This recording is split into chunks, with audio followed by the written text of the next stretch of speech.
Hey, if you like my content, please consider subscribing, drop a like on my video, and share it on social media. Thanks. So we have more evidence in the Michael Reinl shooting case, the murder of Aaron Danielson. The shooter was Michael Reinl. And, if it's the reason I'm making this video is because it was obvious to me that he was the shooter, that it was cold-blooded murder.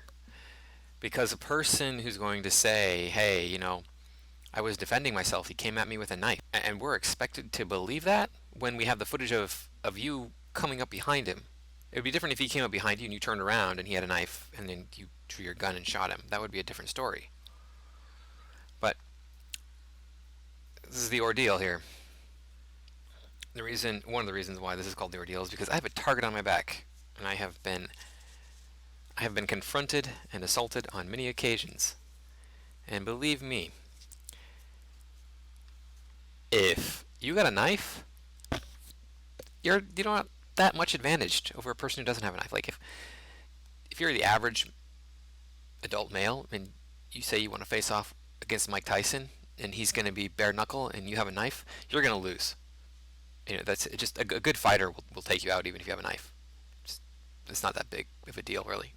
So for me to believe him, especially when witnesses are saying he shot at police, no, you're the shooter. There's evidence to suggest, there's video evidence to suggest that you're the shooter, and then you use this lame excuse of, oh, well, he was going to stab me, so I shot him. No, because if I go up to somebody with a knife and they got a gun, I'm not getting close to them. I'm staying away from them, unless I'm behind them and know that I can kill them with my knife before they get to their gun.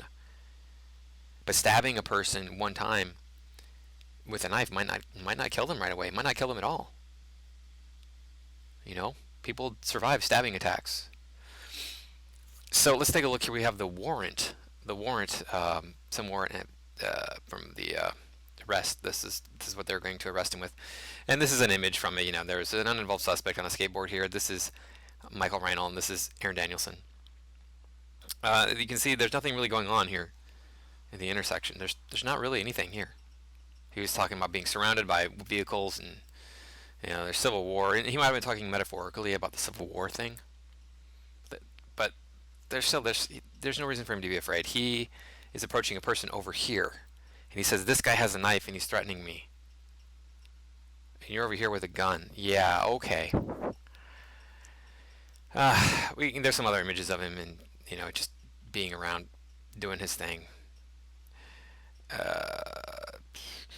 Let's see. Okay, so here, this is interesting. This is where he kind of like sets up the scenario. This is him. This is Michael Reinl.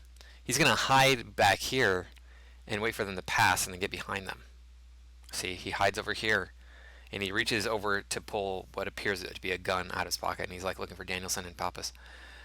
So he wants to kill them because they are the enemy in his mind. They are the enemy. Now, these people, Danielson may very well be 100% incorrect in his political point of view, his belief system.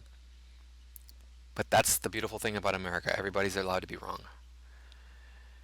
And that's, if you don't like it, then move to another country where people have to follow the ideology.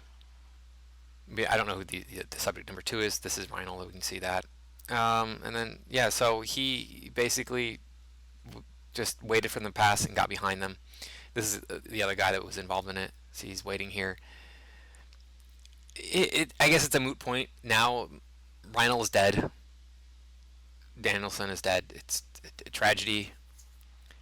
These people could just live and let live. We live in this country where we all have to get along, no matter what our political point of view, no matter what our religious point of view, no matter what our social ideas are about how we're supposed to conduct ourselves socially. And this is just unnecessary violence. All of this whole thing is unnecessary. You don't riot over this stuff. It's not going to get you what you want. And if it does get you what you want, it's going to turn out bad for you in the end. It's not going to be what you think it is. It's not going to be really what you want. I mean, people are crying about how, oh, we abolished the police. Okay, the police are abolished. Okay, well, now we need oh, we need to have the police come protect us. What do we do now? So yeah, it's not going to be good if you get what you're supposedly rioting and looting for. It's not going to be good for you. Thanks for watching. I will see you next time.